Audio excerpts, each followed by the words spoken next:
Hey, here we go. Got our little iPhone recorder. Sorry if I look a little out of it. I've been up since, I don't know, I think about 4:30 or so. Anyways, to pick up on our positive note here, where we left off, Chapter 1. You just flip to the place with you. I'll take my little watch out to keep track of the time. I know YouTube has its little time limit.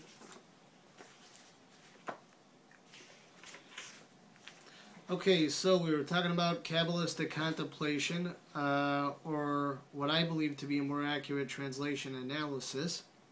And I think you'll agree, certainly by the time we're done with this chapter, but probably even on the page we're working on now, like the first half of the chapter already, it should be apparent.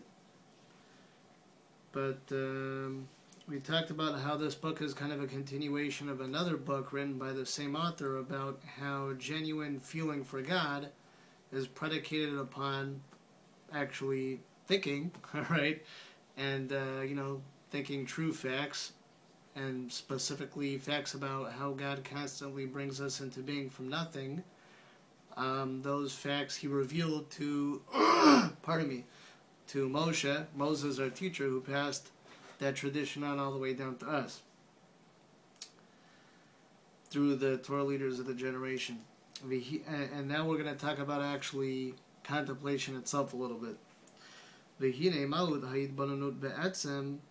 Now the essential matter of contemplation, right, or of analysis, is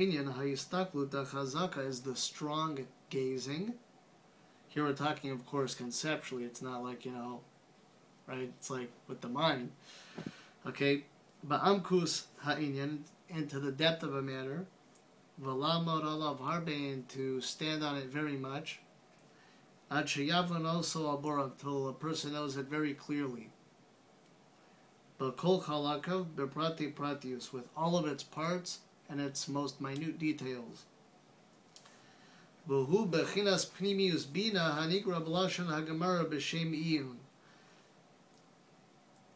What a person's using here is the inner faculty of understanding, which is called in the language of the Talmud by the name analysis. So here we said we're using the inner faculty of understanding because really it's explained by a student of the Middle Rebbe. His name is Rabbi Hillel Paritcher. And actually in this print I have of the book here, pages are kind of falling out over here. I guess in a certain way that's a good thing, right? It's been used. But in the back, they actually have some of the commentary that survived with Rabbi Hillel Paritcher. Unfortunately, we don't have all of it. But basically, Rav Hillel explains that there's different aspects to the mind. So there's the inner aspect of the mind when we just try to understand what something is and how it works. And then there's how you can apply the mind to the morality of something, whether it's right or wrong. And then, of course, applying the idea. Like, okay, I thought about what the definition of a Holocaust museum is. Then I've come to the conclusion that it's a good thing to have such a museum. Now let's talk about actually implementing it. Let's build this museum. So here we're using the inner faculty of the mind, and the goal here is just to understand what something is and how it works. And this is what the Talmud calls iyun, analysis. Now we're going to look at a little analogy, kind of contrasting the difference between analyzing something, breaking it down into its, all its components, versus just basically cursory study. People call it trying to cover ground, where you kind of go over the material in a more rapid sense, just to get a general overview of the subject.